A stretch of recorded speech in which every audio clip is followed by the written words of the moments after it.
you so much. There you have it. You've been served with your political roundup stories. Let's begin now, tonight. First, with your biggest story of the day. It was the National Council of State today at a presidential villa after their meeting. They've approved the nomination of Professor Joash Ojo Amupitan, as an advocate of Nigeria from the North Central State of Kogi State, as the new chairman of the Independent National Electoral Commission, INEC.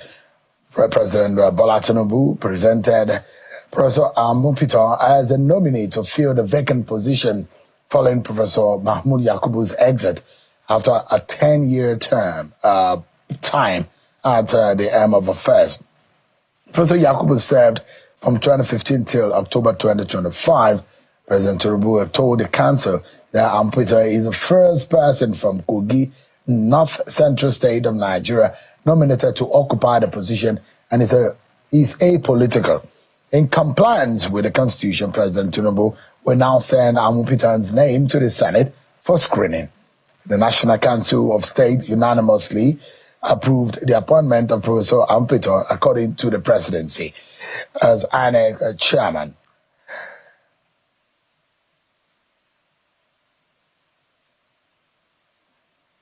There are big questions, and first is, who is Professor Joash Ojo Amupitan? I've already told you that he's from Kogi State in North Central Nigeria. The man you see on your screen, if everything goes well, he will be screened by the Senate after the president passes on his name for screening. His nomination will be scrutinized by the National Assembly. If he scales through, he will then become INEC Chairman. He's a senior advocate of Nigeria, meaning that he's gotten the highest honor as a lawyer in Nigeria. As a member of the INA Bar, he's a professor of law who's had all his degrees from the University of Jos in Plateau State, where he is grown not only to be a reader around 2003 to become a professor in 2018. Professor Joash Amupitan has been practicing law,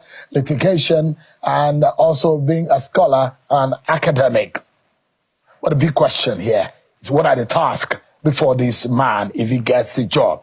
There are a lot of them. Elections are queuing up for him and ahead of his resumption or assumption of office. Elections are there, issues relating to the administration of the electoral body. There's a whole lot of budding on how the electoral body will move ahead. There's the FCT election, there's the Anambra election, Ekiti election, the Osun governorship election, and up to the general election. Those are going to be the immediate thinking on the minds of the new man at the helm of affairs. And beyond that, electoral reforms are going to be a major and critical issue, and how it will not be internally sabotaged by the staff and those who work with INEC. But according to the Nigerian Constitution, what is the role of an INEC chairman? How important, actually, is the role of INEC chairman? Take a look at your screen right there on what the Constitution stipulates as the role of an INEC chairman. Of course, the Constitution stipulates that an INEC chairman will be saddled with responsibility for regular elections, conducting of regular elections. Is a regulator for political party administration, and of course monitor political parties and their activities, arrange for registration of voters and maintain the voters register, conduct elections into local government council in the FCT, represent INEC before the National Assembly, judiciary, and the public, organize, undertake, and supervise federal and state elections, regulate the conduct of political parties. These are some among several others that the Constitution stipulates for the INEC chairman to undertake. Let's get a quick insight into the task before this man and the nomination from the president. Is the biggest story, politically speaking, in Nigeria today. Tonight, I'm being joined by Dr. Mohammed Mustafa Lekki, a former INEC National Commissioner, is the chairman of Health Sector Reform Coalition in Nigeria, coalition of over 150 CSOs, NGOs, and professional associations and development partners in the Nigeria health sector, and is also royalty, the Galadima of Auchi Sekra Kingdom in Edo State. Dr. Lekki, it's good to see you. Thank you so much indeed for joining us tonight. Thank you, Shion. I'm happy to be back with you. I'm happy again. to be back. Thank you. I'm happy to be back. Having served at the very highest level on the board of INEC, you have worked closely with, I think, 2 INEC national chairmen. I think you work with Professor Jega and you work with Professor Mahmoud Yakubu. So you understand what it means to govern and administer elections in INEC. Give us an understanding. I don't know how much of Professor Amupitan that you know, but this nomination is coming at the time that Professor Mahmoud Yakubu, whom you work with closely, had exited INEC. Well, how much of a burden is he going to be carrying? Should he be screened into that office? Well, for one thing, it's good to see that the government of His Excellency President Tinubu is moving very promptly to nominate a candidate, to replace Professor Mahmoud. This has not always been the case. There's really quite a bit of a lag time before these sort of things are sorted out. So it's good to see that as Mahmoud is leaving, a professor is coming in. I don't know anything about this professor. I'm just hearing about him for the first time. Both the name and in terms of his pedigree are completely unknown to me. But having said that, yes, it's quite a lot of burden that he's going to inherit. And these are legacy burdens. They are legacy burdens that have been in the space and we have not been able to actually, be able to address successfully. So they remain work in progress. Give us an understanding, the state of INEC right now in terms of reputation and the burden, and there are immediate burden to be delivered to Nigeria, to be lifted, and the task to be delivered to Nigerians. What do you make about the reputation of the commission right now? There is no question that the commission suffered a great deal of reputational deficit and damage, coming from the last election because of the way the coalition and declaration was handled. It was all over in the space, and so a self-inflicted injury, which was clearly avoidable and that lingered on, that was not addressed very promptly, by the outgoing administration or the administrator, himself. So that reputation is out there. Reputation is very important for any electoral process. And people decide whether or not they are going to accept or not accept. It can trigger a whole lot of, consequences, some of which may be unsavory, because people would behave at the level of emotion and they can take matters to their hand, which may just result in violence and unpleasant, outcome. So reputation is bad. From the last election. It's not the election. It was not a bad election. The outcome that came out, I believe, was as a result of what actually took place. But the management of it and incidents and action leading to it, were left a lot to be desired. And I think INEC may have learned from it, and this new coming professor will inherit that burden, because reputation to me is like number one priority for INEC. You need to have a very high reputation, people to believe elections are believable, and there's confidence, and then that can also go along with addressing the issue of litigation across the country because of people's opinion and what is happening reputational-wise. So clearly, that is an issue, and that needs to be done. And we need to wait and see what kind of electoral reforms or body languages and activities or action that the new chairman of the commission will take to address that. That is very important. It's an urgent matter that needs to be addressed because we need to believe in our electoral process. Now, is he a banana peel for this man that is coming into office? Look at the sensitive elections that he's going to immediately be facing. Don't forget also, there are national commissioners whose appointment is going to terminate in the next few weeks. And he's going to also start to learn, and he needs to learn fast. He doesn't have the time to do the learning. And you look at all the gamut of what is on the ground. He needs to now take over and take charge of the approval of political party registration. There's a whole lot of things that will get a lot of political debate, and a lot of Nigerians will be divided around the decisions that are going to be coming out of INEC. do you see a banana peel in form of decision that will be taken by this man in the coming days? I don't see a banana peel, the way that you are saying it. The guy is not going to slip and fall down. That's not going to happen because we have a very resilient and reasonably robust bureaucracy, behind the INEC as an institution. The directors and institutions are there. They are quite robust and they have been strengthened over the years.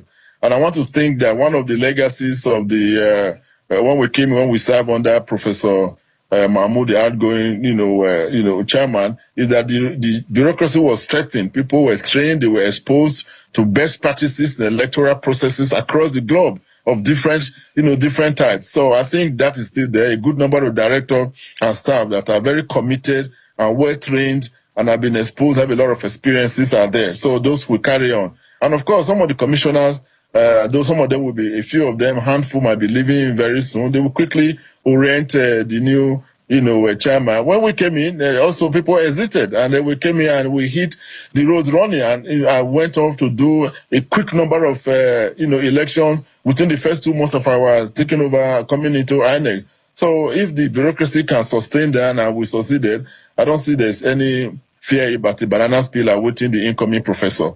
I think he will find a credible, quite resilient staff that will support him to hit the ground running. And the acting chairman right now, the acting chairman right now, Mayor Bamuse, is quite a cerebral person, poised, elegant, and very, meticulous. I think he will handle the situation and orient the new chairman properly. Thank you. The tenure of some INEC National Commissioner early 2006, about 5 of them will be over. Another 5 will be over in 2027. So the INEC board is going to be in transition, and a very quick one. And there's a need for the new leadership to get. That's why I said he doesn't have a lot of time to learn. He needs to learn and learn as fast. I do know that Professor Amupitan has also been into litigation, election litigation. I've seen him in court a few times. He's held some election-related matters in court, defending some people in post-election matters. But the big question here is that there are those who believe that there are elements in INEC who are out to rig elections, and they are being instituted into INEC to rig election for politicians. And this is one of the major problem, a reputational problem that INEC has. How can Professor Amupitan, if he's screened, be able to maneuver? You know that sometimes you will go as an INEC National Commissioner, and I know that you had almost about 5 or 6 states under your direct supervision. You have Rex under your supervision and several state secretaries of INEC under administrative secretary. But who do you know is a thief? Who do you know is a robber in terms of election robbery? So it's a very difficult one. If one person, one little person in one INEC office commits a crime, everybody point out to the #1 man. This is a major problem. Don't forget, this is a professor that has carried his own reputation over the last few years, becoming a professor since 2018. But now he's going to be dealing with a whole lot of people and carrying the burden of the last person who commits any offense in INEC. How much of a worry does it give you? Well, I think this outgoing chairman has quite a few credits under his belt. One of the issue of discipline and actually bringing to book people who committed various forms of electoral malpractices, whether they are staff of INEC, which some of them have been dismissed, some of them have been jailed, or there are people who were returning officers, some of which have been jailed, which has never been a case in the past. So at least he would take, credit for that. I don't believe there is a cabal within INEC that are like the election riggers that are there waiting, to throw a spanner in the work of the commission, or certainly in the work of the incoming, chairman. There is no such a thing. And if there is a rumor or any such a thing going on, they will quickly be unraveled. There are law enforcement agencies, the EFCC, when it comes to the issue of financial infractions, and they'll have the police system. No matter what we say about, efficiency and integrity, but we have all these institutions, and they're increasingly getting better and much more open, and so you can hide under that umbrella. The incoming chairman should just have zero tolerance for election infraction, be it at the political party level or at the people that are working as staff or people who are engaged, as electoral, officials who are doing the collation and doing the returning officer. I had my issues with electoral, returning officers and collation officers. I thought they mess up the elections, in Nigeria. They are the one mostly responsible for the bad reputation of INEC that Nigerians is going on because of a lot of unavoidable drama when it comes to collation and declaration, which are clearly avoidable. And I think he needs to pay attention to this thing and decide a different strategy on how do we manage the election proper, collation and declaration process. That is a sticky, very, terrible aspect of our electoral process. So if he can just zero in on that and take handle of that, take control over it, I think he will go a long way to succeed. Before I allow you to go, Dr. Lekki, I know that you're about 8 hours in time difference from us here. Yes, if you are to warn Professor, do you think that he's going to have any problem in the screening process? No, well, like I said, I don't know him. You just never can say never. I mean, we have seen across the globe, anything can just fly up. Nigeria is becoming increasingly probing in looking at people's background, integrity, and stuff like that. From the little I've read, which is just before this announcement and since the announcement was made, at the National, Economic Council, level, it looks like a very good, man. And some of us who are still active and particularly at the CSO level will be very happy to work with him. And so I don't see any problem. I think he will say through very quickly.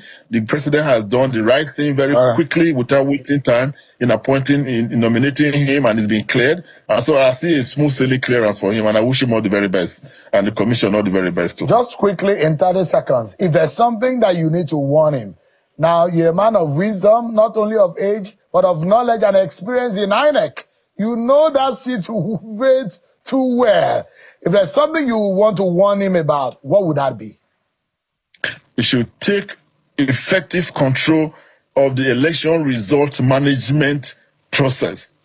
Be very clear about the nomination of who are the returning officers and the people who are declaring, the election. He should take control of that personally and not delegate it, and not leave it to the, to the whims and caprices of university professors or chancellors whom they nominate. We've had bad cases of that, and I've shared with you on your platform, WhatsApp, about a paper that I gave on this very issue for detail about how this is a critical issue. He needs to take control of that, and then he will succeed.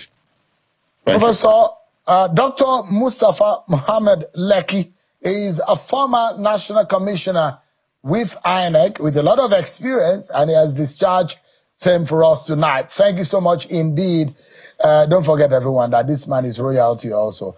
He might not be wearing the royal hat tonight, but he's wearing a Western cap. But he is the Galadima of our Gisekre Kingdom in Edo State. Thank you so much, Dr. Lekki, for your time tonight. I appreciate it. Thank you, my friend, Sheon. Thank you. God bless. Take care. Bye-bye.